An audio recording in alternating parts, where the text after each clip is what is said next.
To this new lesson. जो हमारे MCQs होंगे आज के वो होंगे एक्सपांशन ऑफ ब्रिटिश पावर। तो आपको अगर लास्ट लेसन ध्यान हो, हमने एंग्लो मराठास से रिलेटेड एक लेसन किया था। ये वाला जो लेसन में हम सिख, मैसूर, बंगाल, ये रीजन को अंग्रेज़ों ने कैसे कनकर किया उसके बारे में देखेंगे। पहला क्वेश्चन देखते हैं, खालसा वॉज फाउंडेड बाय। तो खालसा जो था वो जो सिखों के 10वें गुरु गुरु गोबिंद सिंह जी ने उसको फाउंड किया था इन द ईयर 1699, जिसको हम बैसाखी का दिन भी मनाते हैं। ठीक है, 13 अप्रैल 1699।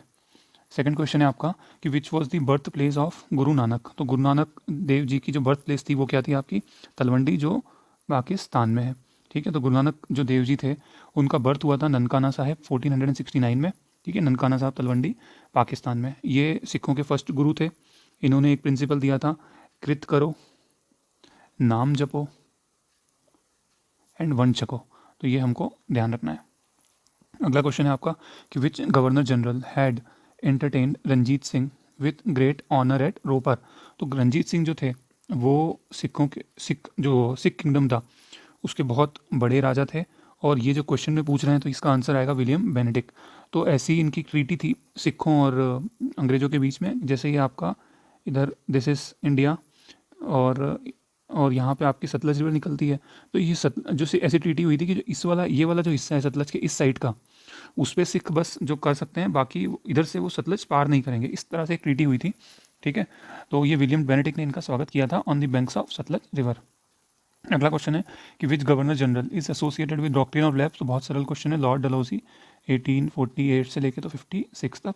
ठीक है, और इसका जो आपसे अगर कोई पूछेगा कि कौन कौन सी स्टेट्स डॉक्ट्रिन ऑफ लैब्स के अंदर जो डलहौजी ने हड़पी थी, तो सतारा, जैतपुर, संबलपुर, भगत, उदयपुर, झांसी, नागपुर। सतारा, जैतपुर, संबलपुर, ये तीन तो रट लो, सतारा, जैतपुर, संबलपुर, सतारा, जैतपुर, संबलपुर, और बाकी आपकी भगत, उदयपुर, झांसी और नागपुर। अगला क्वेश्चन है आपका, Tipu Sultan took support of which one of the following powers to fight against the English. तो टीपू सुल्तान और फ्रेंच की जो थी दोस्ती थी, जिससे कि टीपू सुल्तान ने अंग्रेज़ों को हराया भी है। ठीक है, टीपू सुल्तान, आपको पता है टीपू सुल्तान ने फ्रांस में, टर्की में अपनी एम्बेसी भी बनाई थी। तो ये फॉरेन रिलेशन में टीपू सुल्तान बहुत विश्वास रखता था। और जब थर्ड एंग्लो मैसूर वॉर हुई, उसके बाद फोर्थ एंग्लो मैसूर वॉर हुई, तो उस टाइम ये जो टाइम था बीच में, मतलब 1767 से लेके तो 1799 यहाँ वॉर चली। तो 92 के बाद और 99 यहाँ पे मैसूर की हालत थोड़ी खस्ता थी।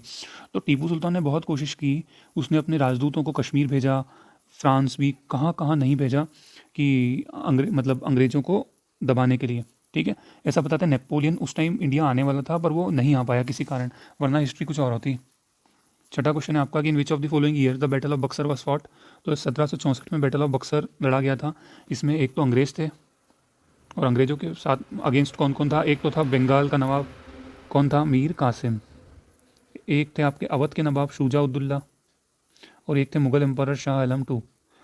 तीनों की कंबाइन आर्मी को हरा दिया गया था ब्रिटिशर्स ने।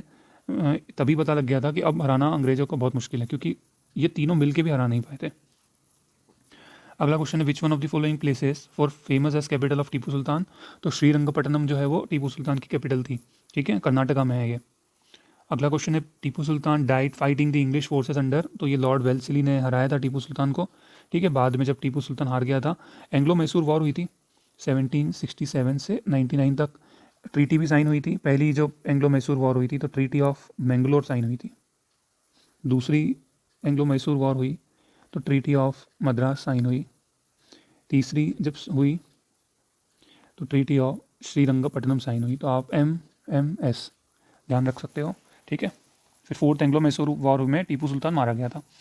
When did the British government start ruling India directly. तो ये क्वेश्चन थोड़ा सा ट्रिकी है, इसको पॉज करके आप आंसर देना, उसके बाद सुनना। तो इसका आंसर है सिपाही म्यूटनी। 1857 की जो क्रांति हुई थी उसके बाद एक्ट आया था गवर्नमेंट ऑफ इंडिया एक्ट 1858। उसमें ईस्ट इंडिया कंपनी को पूरा वो हटा दिया गया था, और जो रूल हुआ था वो ब्रिटिश गवर्नमेंट डायरेक्टली रूल करने लग गई थी।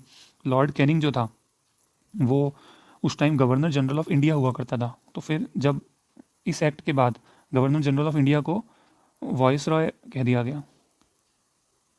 अगला क्वेश्चन है the Sikh leader Banda Bahadur was captured and killed during the reign of emperor Farrukh Siyar. तो ये सही है। Marathas fought with Ahmad Shah Abdali at Panipat during the reign of empire Shah Alam to.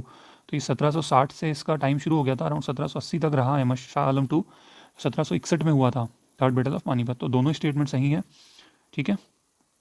अगला क्वेश्चन आपका है, who issued farman granting Diwani of Bengal Bihar and Orissa to the English.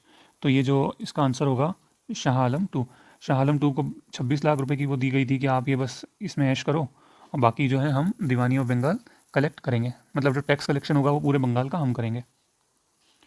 अगला क्वेश्चन है कि who was the first Indian native ruler to accept the subsidiary alliance. तो इसका answer होगा निज़ाम of Hyderabad. तो HMT हमेशा ध्यान रखना, HMT की घड़ियाँ आती थी हैदराबाद, मैसूर एंड तंजौर। तो इन्होंने तीनों ने सब्सिडरी अलायंस साइन किया था। अगला है state of Jhansi was made a part of British empire in India through. तो ये जो है आपका जो policy of doctrine of lapse के तहत झांसी को भी ब्रिटिश एम्पायर ने अपने उसमें मिला लिया था। अगला क्वेश्चन है आपका कि यहाँ सब्सिडरी अलायंस के बारे में लिखा है कि कौन सा स्टेटमेंट गलत है। तो देखते हैं, subsidiary British army was to be maintained in Indian state. तो ये सही बात है। सब्सिडरी अलायंस जो रूलर साइन करता था उसको एक तो अपने यहाँ पे एक ब्रिटिश पपेट को रखना पड़ता था जो पूरी निगरानी रखता था। किसी दूसरी यूरोपियन पावर से जो रूलर था वो रिश्ते नहीं बना सकता था। तीसरी बात, उसको ब्रिटेन की एक आर्मी को मेंटेन करना पड़ता था, सब खर्चा वर्चा सब वही उठाता था, ठीक है। तो पहला स्टेटमेंट सही है। दूसरा देखेंगे, the determination of expenses incurred on the subsidiary of British army was the duty of Indian state. तो खुद आर्मी का खर्चा भी रूलर उठाता था। Indian state had to keep British president in her capital. तो ये भी सही है। अगला क्वेश्चन है, Indian soldiers could be used by the company commander. तो ये गलत है, बिकॉज इंडियन जो उस रूलर की जो आर्मी होती थी उसको तो कंप्लीटली एबोलिश कर दिया जाता था। तो ये वाला स्टेटमेंट गलत है। अगला क्वेश्चन है आपका, the founder of autonomous kingdom of Awadh was Saadat Khan Burhanul Mulk. तो ये सही है। अगला क्वेश्चन है 17 question, who of the following joint Mir Qasim and Shuja Uddaula in declaring war against. तो ये बैटल ऑफ बक्सर के बारे में पूछा है, मैंने आपको बताया। बैटल ऑफ बक्सर में एक तो मीर कासिम था नवाब ऑफ बंगाल, एक था शुजा उद्दौला नवाब ऑफ अवध और एक थे मुगल एम्पर शाह आलम टू। जो अगला क्वेश्चन है कि बैटल ऑफ प्लासी हुआ था 1757 को, 23 जून 1757। तो उस टाइम जो सिराजुद्दौला और अंग्रेज़ों के बीच में, ईस्ट इंडिया कंपनी के बीच में मेन कॉन्फ्लिक्ट की बात क्या थी। तो ये मेन कॉन्फ्लिक्ट की बात बताई जाती है कि जो अंग्रेज़ों को जो एक ड्यूटी फ्री पास मिले थे जिससे वो वहाँ बिजनेस कर सकते थे, तो वो उससे गलत यूज़ करते थे, करप्शन करते थे। तो ये सिराजुद्दौला को बिल्कुल पसंद नहीं था, ठीक है। तो इस कारण जो मेन जो युद्ध का रीज़न था वो यही था। इस युद्ध में आप देखना कि जो मीर जाफ़र है वो इसके कोर्ट में था, किसके, आपके सिराजुद्दौला का। इसने गद्दारी करी थी। इसने क्या किया था कि जब युद्ध हुआ 23 जून 1757 को, तो ये वहाँ पे सिर्फ खड़ा रह गया, इसने कुछ भी नहीं किया। जबकि इसको ब्रिटिशर्स पे हमला करना था, इसने कुछ भी नहीं किया, तो इसलिए सिराजुद्दौला हार गया, ठीक है। तो इसको फिर नवाब ऑफ बंगाल बना दिया गया। फिर इसने जब नवाब ऑफ बंगाल ये बना तो फिर इसको समझ में आया कि ब्रिटिशर्स क्या गलत कर रहे हैं, तो इसने थोड़ा उसको चेंज करने की कोशिश करी। तो फिर आया आपका मीर कासिम। कासिम ने भी वही किया कि इसने भी चेंज करने की कोशिश करी और फिर इसने ही बैटल ऑफ बक्सर भी लड़ा। फिर ये हार गए, तो जो अंग्रेज़ों ने क्या करा, कासिम को हटा के वापस से किसको ले आए, फिर से जाफ़र को।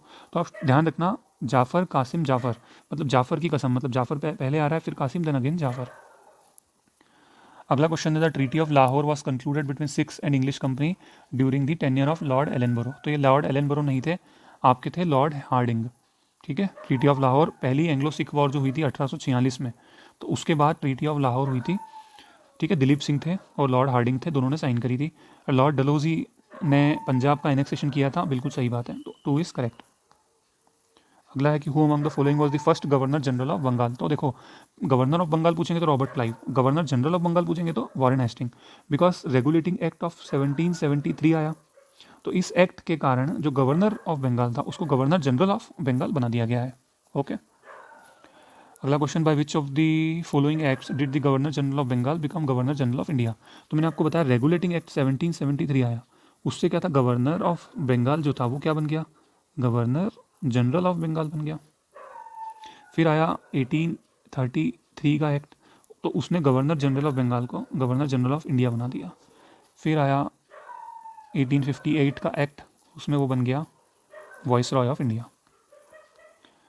अगला क्वेश्चन है आपका कि हमको ये बताना है, कुछ ट्रीटीज़ हुई हैं, इसमें जो कॉलम सही नहीं है, जो मैच नहीं हो रहा, वो बताना है। तो treaty of Allahabad Shuja ud-Daula, treaty of Purandar Marathas, ये मैंगलोर की जो ट्रीटी है यहाँ पे टीपू सुल्तान आएगा, ठीक है, बताया मैंने आपको, पहली एंग्लो मैसूर वॉर हुई थी, उसमें ट्रीटी ऑफ मैंगलोर थी। ठीक है, तो ये गलत है, ट्रीटी ऑफ सेरिंगापत्तनम, टीपू सुल्तान। अगला क्वेश्चन है which of what was the reason of ground for the British empire to annex Sambalpur. तो मैंने आपको अभी बताया जतारा, सैदपुर, संबलपुर, तो ये तीनों डॉक्ट्रिन ऑफ लेप्स के तहत गई थी। डॉक्ट्रिन ऑफ लेप्स क्या था कि डलहौजी ने बोला था कि अगर राजा का कोई बेटा नहीं है तो फिर हम उस किंगडम को हम ये बोल के उसको ले लेंगे कि वहाँ शासन अच्छे से नहीं चल सकता।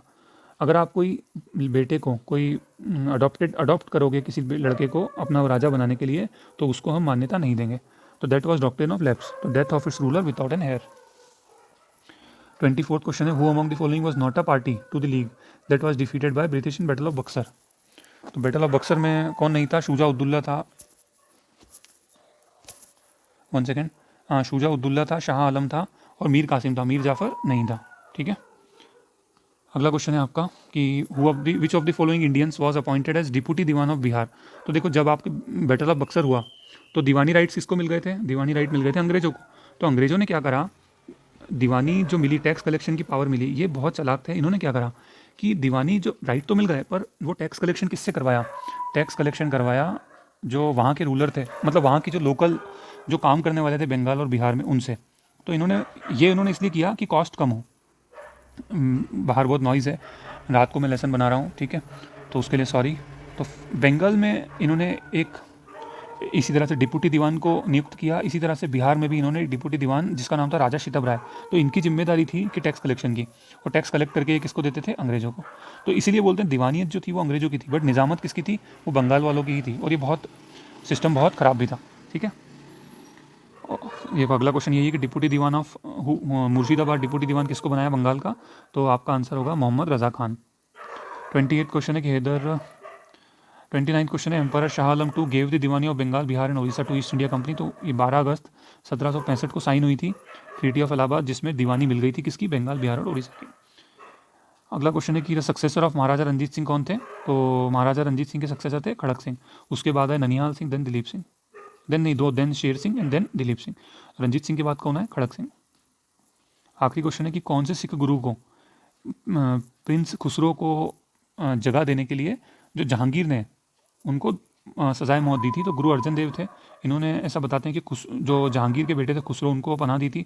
खुसरो को पसंद नहीं करते थे जहांगीर, तो इस कारण से गुरु अर्जन देव जी को सजाए मौत दी गई थी। ठीक है, तो ये हमारे आज के लेसन में था। Please friend give your feedback. Thank you so much.